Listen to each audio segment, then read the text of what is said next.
He fixed broken pipes for 20 years. Same apartment building, same quiet efficiency. Tenants saw a helpful maintenance man who never asked for much, until one Tuesday morning a new resident took out the trash and found something that shouldn't exist.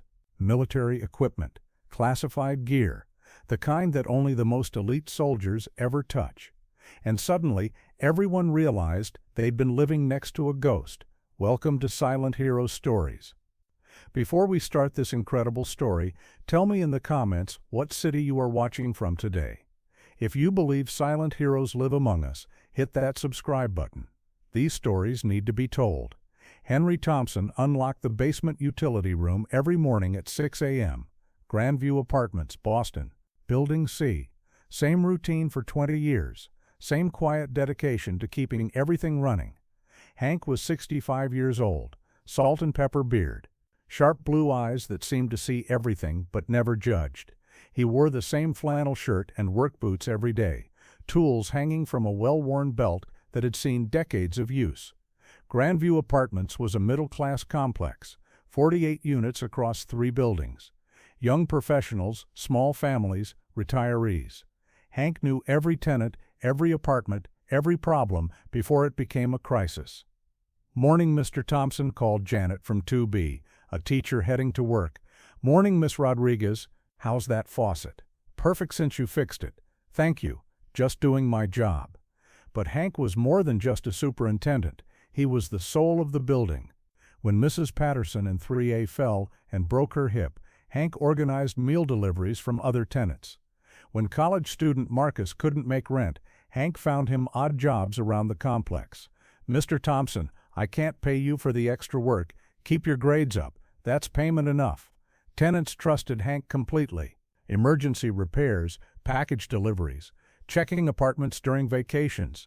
He had keys to every unit, but never violated that trust. Yet Hank had peculiarities that nobody questioned.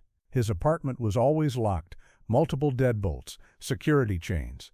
He moved too quietly for a 65-year-old man. His hearing was too sharp, his reflexes too quick.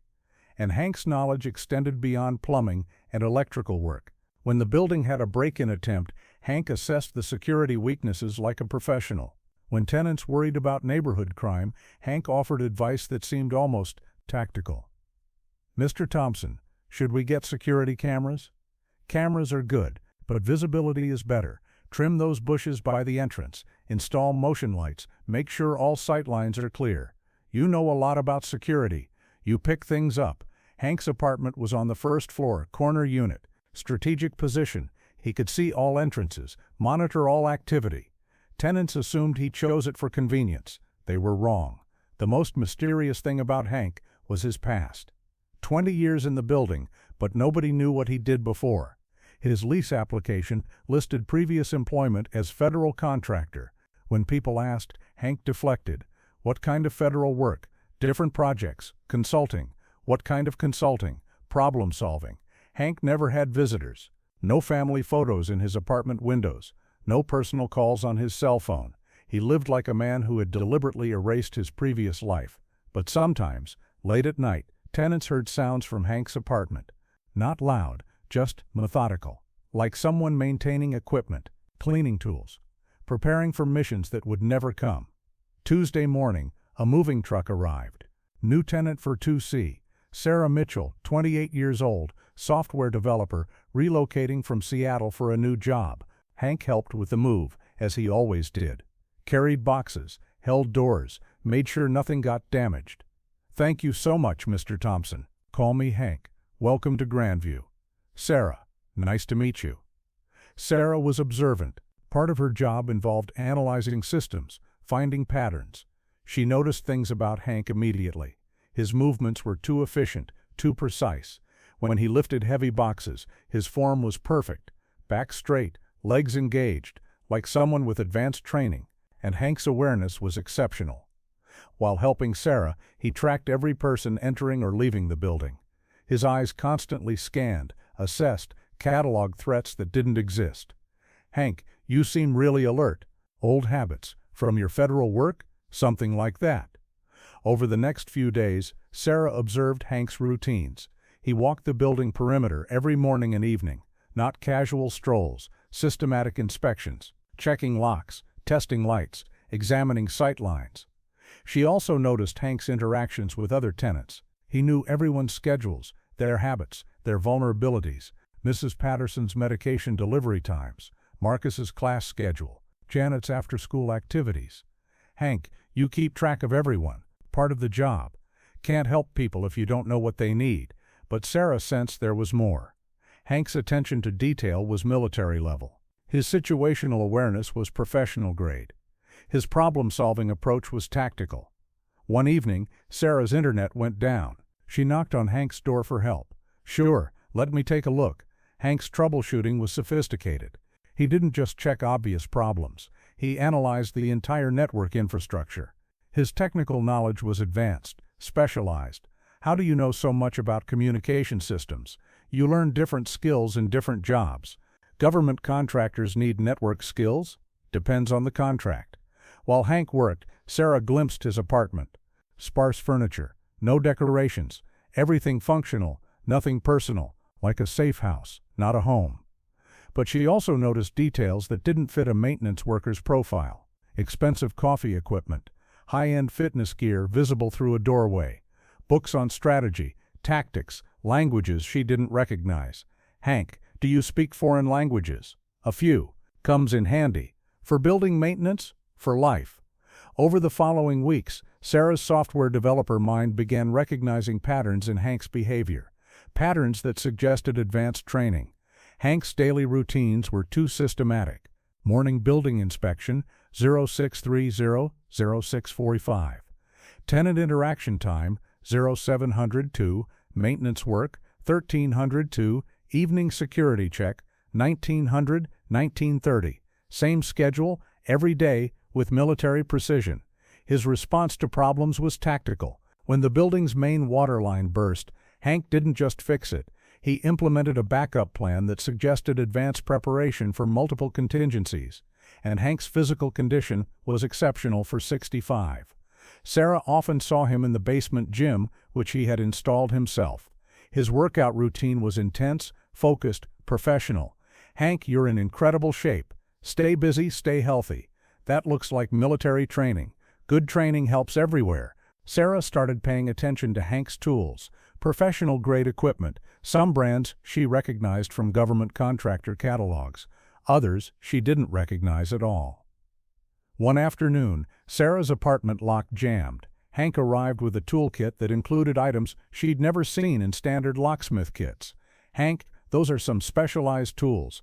Old job required different equipment." "What kind of job?" "Problem-solving job." The lock opened in seconds. Hank's technique was flawless, practiced, like someone who had opened many locks under pressure. Sarah also noticed Hank's communication habits. His cell phone was encrypted. She recognized the security interface from her software work. His computer setup, glimpsed through his window, was government-grade secure.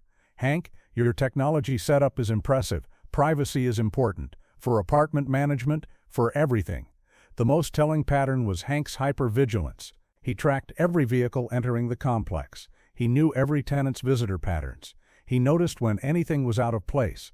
One evening, Sarah tested a theory. She mentioned that her ex-boyfriend might visit unexpectedly. "What's his name?" Hank asked immediately. "Why?" "Security. Want to make sure he's authorized to be here." "Authorized? Building policy. All overnight guests should be registered." There was no such policy.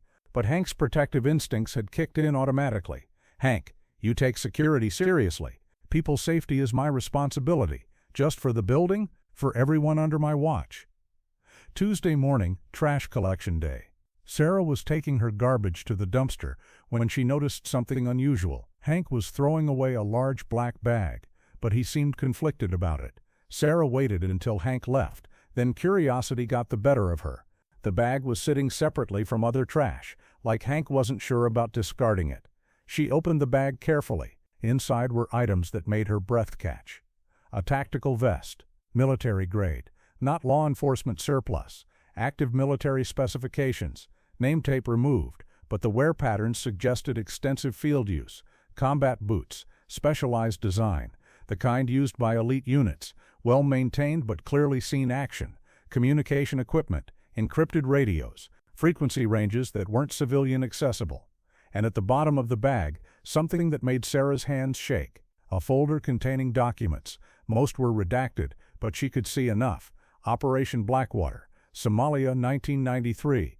Delta Force Team Leader, H. Thompson. Classification level top secret. Sarah quickly closed the bag, but her mind was racing. Hank Thompson wasn't just a former federal contractor. He was Delta Force, Elite Special Operations, the most classified military unit in America.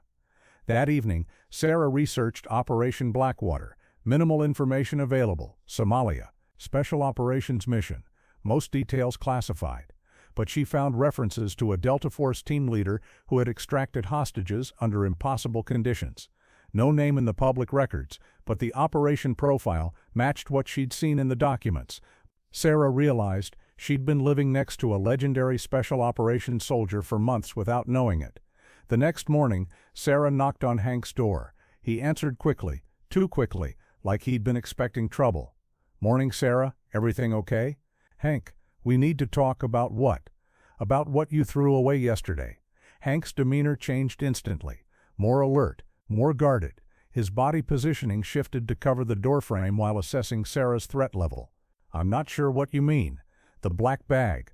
The one with military equipment." Hank was quiet for a long moment. Then he stepped aside. "Come in." Sarah entered Hank's apartment for the first time. Now she could see it clearly. Not a maintenance worker's home, but an operator's safe house. Everything positioned for security, visibility, quick response. "Sit down, Sarah." Hank's voice carried authority now. Not the friendly building superintendent, but the team leader he'd once been. "What exactly did you see?" "Tactical vest, combat boots, communication equipment, and documents from Operation Blackwater." Hank closed his eyes briefly. "You shouldn't have seen those, but I did." "Hank, your Delta Force was past tense." Sarah looked at him with new understanding. "How long?" 23 years active duty, Special Operations, Delta Force team leader for 8 years. "And you've been here for 20 years, retired in 2004, came here to disappear. Why?" Hank was quiet for a moment. "Because after 23 years of war, I needed peace." Sarah tried to process this information. "The building management job gives me purpose without violence. I take care of people, but nobody gets hurt." "Hank, why throw away the equipment now?" "Because it's time. I kept it too long, holding on to the past." Sarah looked around the apartment with new eyes. The sparse decoration wasn't minimalism, it was operational security. The strategic positioning wasn't paranoia, it was training. "Hank, what was Operation Blackwater?" Hank sighed. "Somalia, 1993. Hostage extraction.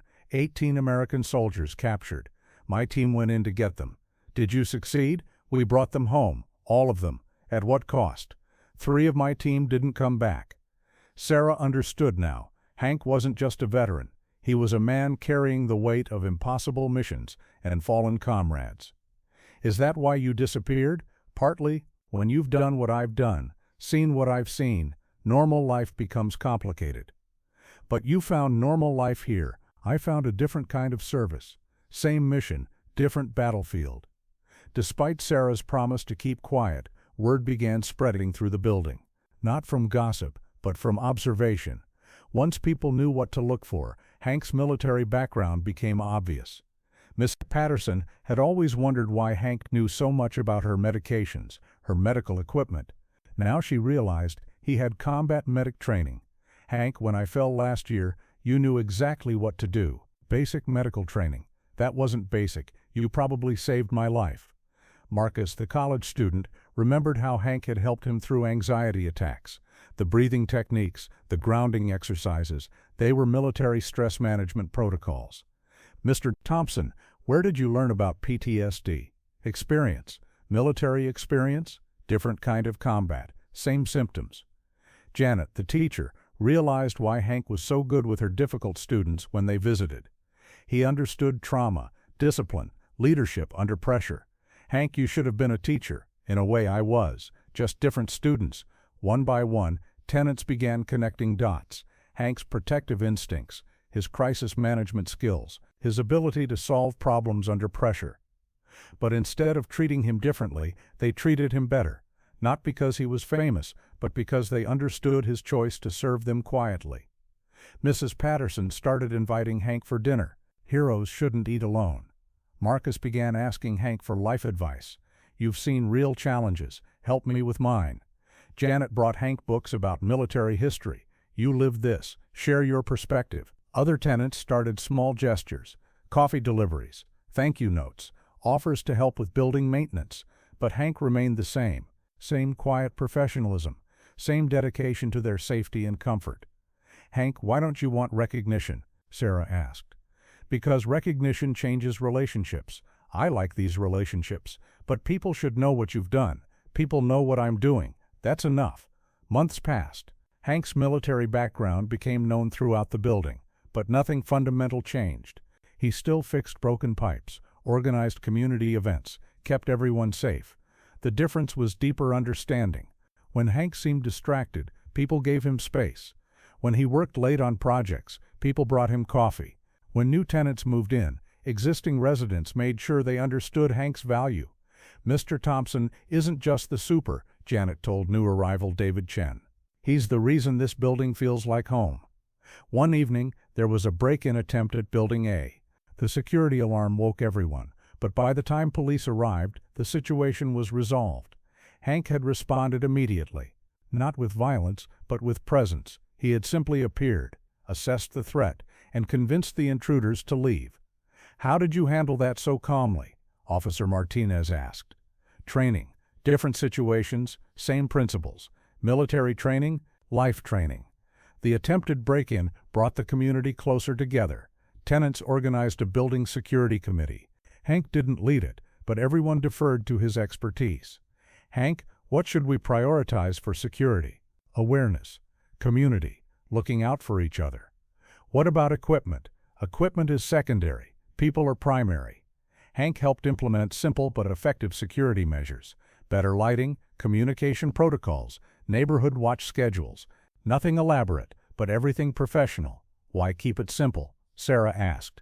Complex systems fail. Simple systems work. The building's reputation improved.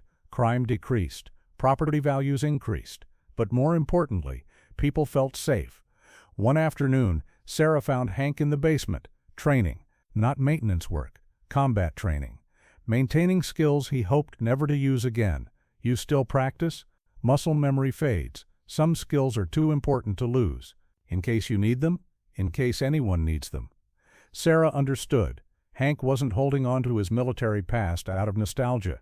He was maintaining capabilities, in case his community needed protection. Hank, do you miss it? The action? I miss the mission. But I found a new mission here. Taking care of us. Taking care of home. Sarah looked around the basement. Hank had transformed it from storage space into a community hub, workshop area for tenant projects, fitness equipment for anyone to use, study space for students like Marcus. You created something special here. We all did. I just provided the foundation.